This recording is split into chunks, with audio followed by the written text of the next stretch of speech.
Shalom, hoy vamos a conocer el legado del sabio místico Rabbi Shimon Bar Yochai, a quien se le atribuye la cabalística obra del Zohar. Así también hablaremos un poco de la esencia de la festividad judía conocida como Lag BaOmer, y empezamos ahora. Entonces, vamos a aportar algo de contexto. El Zohar, la obra seminal de la Kabbalah, que es la sabiduría interior mística del judaísmo, se le atribuye a la persona de Rabbi Shimon Bar Yochai, alumno del célebre rabino Rabbi Akiva. Como mencionamos en otro vídeo que podéis ver aquí, entre las festividades de Pesach, donde celebramos la salida de Egipto, y la festividad judía de Shavuot, cuando conmemoramos la recepción de la Torá en el monte Sinaí, tiene lugar el periodo conocido como la cuenta del Omer. Durante este periodo de 49 días contamos cada día y realizamos un proceso de desarrollo interior en el que rectificamos las 7 sefirot inferiores. Explicado de forma más resumida, refinamos nuestras cualidades de carácter para poder ser meritorios de recibir la luz de la Torá en la fiesta de Shavuot. Ahora bien, esta época está marcada por una profunda tragedia. Según la tradición, durante la época del rabino Rabbi Akiva, el cual contaba con 24.000 alumnos, todos estos fallecieron durante estos días del Omer. Y el motivo, nos cuenta el Talmud, fue que no supieron honrarse los unos a los otros. En hebreo, lo nahagu kavod ze laze. Se cuenta que todos ellos fallecieron hasta el día 33 de la cuenta de los días del Omer. Después de este acontecimiento, Rabbi Akiva enseñó a 5 nuevos alumnos toda la Torá que tenemos hoy en día, la cual fue transmitida mediante ellos. Y uno de esos alumnos fue Rabbi Shimon Bar Yochai, el autor del Zohar. Por otro lado, el día 33 del Omer, además de ser la fecha en la que cesó la epidemia que acabó con los antiguos alumnos de Rabbi Akiva, es la fecha en la que años después fallecería Rabbi Shimon Bar Yochai. En hebreo se conoce este día como Lag BaOmer y se celebra como una festividad. Es un día de alegría en el que durante la noche cientos de miles de judíos acuden cada año a la tumba de Rabbi Shimon en Merón para celebrar con fogatas, bailes y cánticos. Pero, ¿qué es exactamente lo que celebramos en este día? ¿Y cuál era la grandeza de Rabbi Shimon Bar Yochai? ¿Cuál es su legado más allá de su aporte a la mística de la Torá? Para ello, acompañadme a leer por dentro un texto apasionante de la Gemara, del Talmud, en el Tratado de Shabbat, página 33b. Primero contaremos la historia y después pasaremos a desvelar los misterios que ésta contiene. Empecemos. El Talmud nos relata cómo los romanos han ocupado la tierra de Israel. Eventualmente se enteran de que Rabbi Shimon Bar Yochai ha estado criticando las políticas del Imperio Romano, por lo que lo sentencian a muerte. Por lo tanto, él y su hijo, Rabbi Elazar, huyen y se acaban refugiando en una cueva apartada, en la que durante los siguientes 12 años pasarán los días enteros estudiando Torá y rezando, alimentándose a partir de un árbol de algarrobo y una corriente de agua que habían aparecido milagrosamente en la cueva, de tal forma que no tuvieran que salir en absoluto. Pues bien, un día el profeta Elías se les aparece y les informa, después de 12 años, que ya no les persiguen, porque el César ha muerto. Veamos ahora cómo se reencuentran padre e hijo con el mundo al emerger de la cueva. Bueno, pues tenemos aquí ante nuestro el tratado del Talmud de Shabbat en la página 33b, la mitad de la página, y dice así: Nafku, salieron, Hazu Inshe de Kakarve Bezage, vieron a personas que estaban arando y sembrando, y dijeron: Manihim Haye Olam, Beoskim Behaye Sha'a, están abandonando la vida eterna, en referencia al estudio de la Torá, y se ocupan de la vida efímera, de esta vida momentánea, en referencia al trabajo que estaban haciendo en el campo. Kol Makom Shenotnim Einehem Miyad Nisraf, todo lugar en el cual posaban su mirada, instantáneamente todo ardía en llamas, todo se consumía. Yatztabat Kol, salió una voz celestial, Veambra Lahem, y les dijo a ellos: Leachriv olami yatzatem, para destruir mi mundo es que habéis salido de la cueva. Chizru lemaratchem, regresad a vuestra cueva. Adur, volvieron, Azul, Aitivu Treisa Yalhishata, caminaron y se sentaron en la cueva otros 12 meses, es decir, un año. Yatztabat kol veambra. Salió la voz celestial y dijo, Tseu mimoratchem, salid de vuestra cueva. Nafku, salieron por segunda vez. Kol eija dehava majer Rabbi Elazar, cualquier lugar donde Rabbi Elazar golpeaba con su mirada, es decir, seguía consumiendo, seguía haciendo que todo ardiese en llamas con su mirada. Ave Masei Rabbi Shimon, curaba, sanaba, reparaba Rabbi Shimon. O sea, donde su hijo destruía, Rabbi Shimon, su padre, lo reparaba, lo rectificaba. Amarlo, ¿cómo? Le dice Rabbi Shimon a su hijo Rabbi Elazar, vení, hijo mío, dai leolam ani veata. El mundo tiene suficiente conmigo y contigo. Somos suficientes para rectificar el mundo. Prosigue la historia y dice, Behade Pania de Male Shafta, en el final del ocaso de la víspera de Shabbat, Hazu Ausaba de Abenaki Trei Madaneasa. Vieron aquí al anciano que estaba cargando 2 ramos de mirto. Verait, y estaba corriendo, Ben Ashmashot, en el ocaso. Amrule, le dijeron, Ane la maleja, estos 2 ramos de mirto, ¿para qué son? Amar Leo, le respondió el anciano, Lichvot Shabbat, para honrar el Shabbat. Veteisgi leja vejat, pero a lo mejor le responde en Rabbi Shimon, Rabbi Elazar, es suficiente con 1, ¿para qué cargas 2? Agarra solamente un ramo de mirto. Respondió, Hat keneged zahor, vejat keneged shamor. Uno es para, en referencia al versículo bíblico de recordarás el Shabbat, y el otro ramo de mirto es en referencia, en honor, al versículo bíblico que dice y guardarás el Shabbat. Amar Lelebre, entonces en ese momento le dice Rabbi Shimon a su hijo Rabbi Elazar, Haze kama havivim mitzvot al Israel. Observa, mira qué tan amadas son las mitzvot, los preceptos al pueblo de Israel. Yeitiv datayo. Y en ese momento hallaron la paz interna. Ahora bien, ¿qué aprendemos de todo esto? ¿Cuál es el mensaje que nos tratan de transmitir los sabios de la Torá, los autores del Talmud con este relato? Bueno, frecuentemente veo cómo muchos tratan como un relato acerca del sacrificio y la entrega al estudio de la Torá que hay que realizar, pero personalmente considero que no se ha entendido el verdadero significado de esta historia. Esencialmente considero que esta es una historia acerca de la progresión de la cosmovisión ética y moral de Rabbi Shimon Bar Yochai, de ojos que consumen el mundo, que no piensan ni viven como yo, a una tolerancia condescendiente, pero no amor por quien difiere de mí, a la capacidad de ver el bien en toda persona, especialmente aquellos diferentes a nosotros. Vamos a analizar esta progresión punto por punto.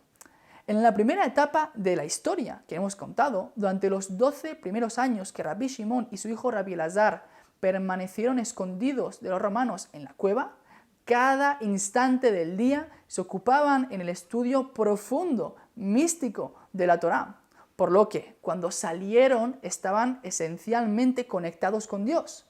Eran capaces de ver con toda claridad las vanidades de este mundo. De hecho, estaban tan alineados con la voluntad divina que todo lo que no fuera Torá simplemente no tenía ningún sentido para ellos. Esta es una cosmovisión peligrosa, ya que el problema con ver el mundo en términos de blanco y negro es que todo lo que no encaja en nuestra visión binaria de la realidad simplemente es desechado. Y eso creo que explica la mirada que destruía y consumía a aquellas personas que estaban trabajando la tierra en lugar de ocuparse de estudio de la Torá. Sí, la mirada de Rabbi Shimon y Rabbi Elazar cuando quemaban todo lo que veían. En aquel primer momento, cuando ven a alguien viviendo una vida diferente a la de ellos, lo que están viendo es una vida sin valor. Y cuando eso ocurre, a sus ojos están destruyendo esa vida. Es lo que ocurre cuando observamos el mundo sin poder ver ningún mérito en él. Y es realmente interesante ver la continuación del relato. Como respuesta ante esta actitud tan intransigente, Dios, Hashem, los envía de regreso a la cueva. Para destruir mi mundo es que habéis salido de esta etapa de intenso y arduo estudio de la Torá. Si es así, no habéis entendido nada. Es como si estuviese diciendo volver a la cueva otro año más, volver a reestudiarlo todo. Pero podemos preguntarnos, ¿por qué desde un primer momento se dedicaron de una forma tan extrema al estudio de la Torá? Pues bien, es importante enfatizar lo siguiente. El valor de la Torá y su estudio son inmensos. Lejos de ser un mero libro de cuentos e instrucciones rígidas y mecánicas, la Torá es el medio por el cual atraemos la luz divina a este mundo. elevándolo de esta forma.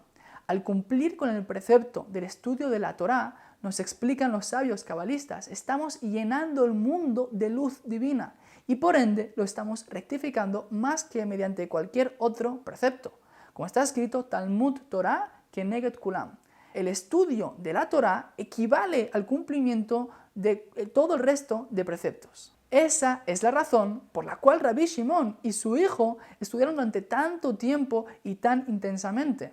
¿Por qué? Porque ambos estaban entregados a la misión de rectificar esta realidad caída, como mediante el estudio de la Torá y las repercusiones de bendición espiritual que trae consigo dicho estudio. Pero, si eso es lo que los motivó a estudiar tan profundamente, el Tikkun Olam, la rectificación del mundo, si al detener su estudio para salir de la cueva, lo primero que hacen es destruir el mundo, entonces no entendieron el objetivo del estudio de Torah realmente. Dicho de otra forma, no puedo pretender rectificar espiritualmente el mundo mediante mi estudio y cumplimiento de preceptos de la Torah si precisamente ese estudio y ese cumplimiento de preceptos me lleva después a odiar al resto del mundo, que no piensa o vive como yo, si ese estudio me lleva a destruir el mundo con mi mirada. Entonces está bien. Ahora entendemos el motivo de la ocupación intensa de padre e hijo en el estudio de la Torá y comprendemos cuál fue su error al salir de la cueva. Y ahora, ¿qué ocurre en la historia? Bien, después de ese año de estudio e introspección, de tratar de entender en qué se habían equivocado, cuando salen por segunda vez de la cueva, su joven hijo, Rabbi Elazar, de nuevo empieza a consumir y destruir con su mirada a todo aquel que no está dedicado al estudio de la Torá. Sabemos que los jóvenes suelen ser más extremistas. Sin embargo, en esta ocasión, su padre, Rabbi Shimon, detiene la destrucción de su hijo. Y ahí, donde la mirada de su hijo se posaba destruyéndolo todo, Rabbi Shimon lo reparaba. Pero, ¿cómo? ¿De qué forma? Apaciguando la ira de su hijo y diciéndole, tú y yo somos suficientes para el mundo. ¿Qué le está tratando de decir? En otras palabras, quería decirle, el resto del mundo están desperdiciando sus vidas. Es una tragedia realmente, sí, pero tú y yo tenemos un nivel espiritual suficiente para rectificar este mundo. Y por supuesto, esta cosmovisión, si bien es un avance respecto a la conducta anterior, es del todo incompleta, es condescendencia, es tolerancia, pero no respeto. Es una actitud en la cual no soy capaz de ver ningún mérito en lo que hace el otro y por lo tanto no lo amo. Y si no soy capaz de amar al prójimo, entonces mi Torá es incompleta, porque como dijera el maestro de Rabbi Shimon, que era Rabbi Akiva, amarás a tu prójimo como a ti mismo. Esta es una gran clave de la Torá. Es decir, estudiar Torá, ser conocedor y poseedor de Torá es amar a todas las criaturas, tal y como me amo a mí mismo, no desde la condescendencia, sino desde la igualdad, como a ti mismo, ni más ni menos. Por lo tanto, ¿cómo podrían trascender esta tolerancia y avanzar hacia una actitud de amor incondicional hacia los demás?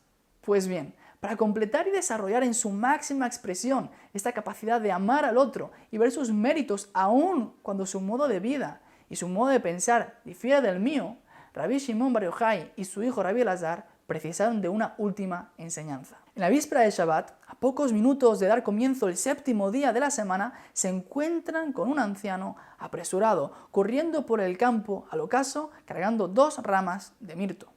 Y en ese instante ocurre algo diferente. En esta ocasión no solo observan y juzgan desde el prejuicio, sino que esta vez deciden interesarse genuinamente por el otro. En esta ocasión deciden establecer un diálogo abierto con la pretensión de entender al otro mediante una escucha activa. Le hacen toda clase de preguntas, se interesan, le escuchan atentamente y de esta forma se permiten a sí mismos escuchar la perspectiva de otra persona. No para aceptar necesariamente todas las ideas del otro y desecharse de los valores propios sin ningún juicio crítico, no, pero sí para por lo menos poder ser capaces de ver la motivación genuina y pura del otro, poder revelar el mérito en los demás. En esta ocasión, padre e hijo decidieron activamente amar al otro y desarrollar para ello un Ain Tová, un buen ojo, una mirada que en lugar de destruir viendo los defectos en los demás, sana y se concentra en ver esencialmente el bien de cada ser.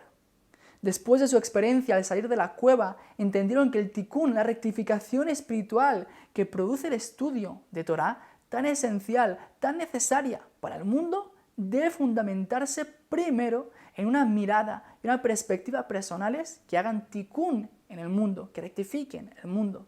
Una mirada que sea capaz de rectificar al otro viendo sus méritos, viendo el bien que lo define antes que el mal que lo condiciona. Entendieron que la Torá debe llevarnos a amar y no a odiar. Ese anciano que vieron corriendo al ocaso no era un estudioso de la Torá. Lo más seguro es que estuviera corriendo de vuelta del trabajo en el campo a su casa antes de la llegada del Shabbat. Pero, por el camino, se habría detenido a cortar 2 ramas de mirto para honrar a su esposa y el Shabbat. Un acto aparentemente pequeño, pero que contiene una intención pura e íntima de acercamiento a Hashem, a Dios. Esto es lo que este anciano podía hacer en esas circunstancias. Y antes que ser criticado por todo lo que le falta, debería ser alabado por lo que sí hizo. Y ahora sí, por fin, podemos entender la verdadera grandeza de Rabbi Shimon Bar Yochai. Un hombre con un conocimiento de Torah profundo y extrema devoción que entendió y nos desveló que una Torah sana nos lleva a amar al otro y aquella Torah que nos lleva a odiar simplemente no es Torah. Para acabar y conectando lo que dijimos al principio del vídeo, durante los días del Omer murieron todos los alumnos de Rabbi Akiva. ¿Por qué? Porque entre ellos estudiosos de la Torah no se honraron y no se respetaron los unos a los otros. Pero Rabbi Shimon fue más allá y eventualmente entendió que ese respeto, ese honor, ese amor ha de ser aplicado a todos por igual, estudiosos o no de la Torá. No olvidemos que Rabbi Shimon nos enseñó cuál es la solución que nos puede traer la redención. Escoger activamente ver el bien esencial del otro, en lugar de concentrarme en el mal circunstancial del otro. El bien nos determina esencialmente, el mal simplemente nos condiciona circunstancialmente. Y este es el mensaje que nos puede llevar a rectificarnos espiritualmente y ser meritorios de recibir la luz de la Torá en Shavuot. Ese es el legado de Rabbi Shimon y la mística judía.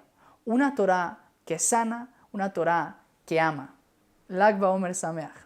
Bueno, eso es todo. Espero que os haya gustado el vídeo. Si es así, hacedme saber en los comentarios qué os ha interesado, si tenéis alguna pregunta, lo que sea, intentaré sacar un poco de tiempo y responderos.